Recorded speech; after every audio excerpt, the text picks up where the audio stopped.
মুসলিম foundation Bangladesh কর্তৃক আয়োজিত আজকের ইফতার মাহফিলের সুযোগ্য সভাপতি, অত্র সংগঠনের চেয়ারম্যান, আমাদের সকলের শ্রদ্ধাভাজন, প্রিয়ভাজন, আস্থাভাজন বিচারপতি সিদ্দিকুর রহমান স্যার, আমাদের সামনে উপস্থিত আছেন অত্র সংগঠনের সুযোগ্য মহাসচিব, লেখক, গবেষক, বাংলাদেশের প্রত্যন্ত অঞ্চলে যার পায়ের ছোঁয়া লাগেনি আমাদের সেই সকলের প্রিয় ভাজন ডক্টর মোহাম্মদ সলিমুল্লাহ, আমাদের সামনে উপস্থিত আছেন অত সংগঠনের হিতাকাঙ্ক্ষী। আসলে রমজানের অর্থটা হলো সংযম, তাকওয়া, অর্থাৎ নিজেকে নিয়ন্ত্রিত রাখা।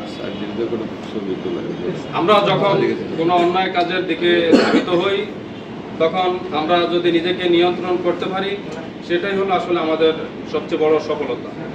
সুপ্রিয় উপস্থিতি, এখানে আপনারা যারা উপস্থিত আছেন, আপনারা সকলে জানেন রমজানের সারমর্মটা কি। আমাদের সামনে যেহেতু সময় কম, সময় স্বল্পতার কারণে আমি সামনের দিকে এগোবো না। আমি শুধু একটি কথাই আপনাদের উদ্দেশ্যে রাখতে চাই, সেটা হলো আমরা আসুন আজকে থেকে নিয়ত করি, আমাদের দ্বারা যেন কেউ কোনোভাবে অন্যায়ভাবে, বিশেষ করে অন্যায়ভাবে যেন কেউ ক্ষতিগ্রস্ত না হয়। যদি সম্ভব হয় কার উপকার করব, যদি সম্ভব না হয় তাহলে আমরা সেখান থেকে সরে দাঁড়াবো। পরিশেষে আরেকটি কথা বলতে চাই, সেটা হলো আমাদের এখানে আপনারা যারা আছেন, আপনারা হয়তো অনেকে বিভিন্নভাবে জাকাত দেওয়ার সুযোগ আল্লাহ রাব্বুল আলামিন আপনাদেরকে দিয়েছে। তা আমাদের দেশে একটি প্রচলিত নিয়ম আছে কি, দেখা যায় যে তার জাকাতের অর্থটা দিয়ে 200-300 টাকা করে কাপড় কিনে বা কিছু লুঙ্গি কিনে এভারেজে মানুষের কাছে পৌঁছে দেয়।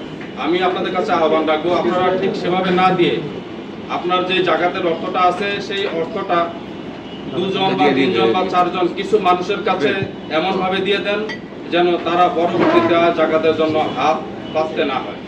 সুপ্রিয় উপস্থিতি, এই বলেই আমি আমার আলোচনা শেষ করলাম। আল্লাহ রাব্বুল আলামিন আমাদের সবাইকে সত্য এবং সুন্দরের পথে চলার তৌফিক দান করুন।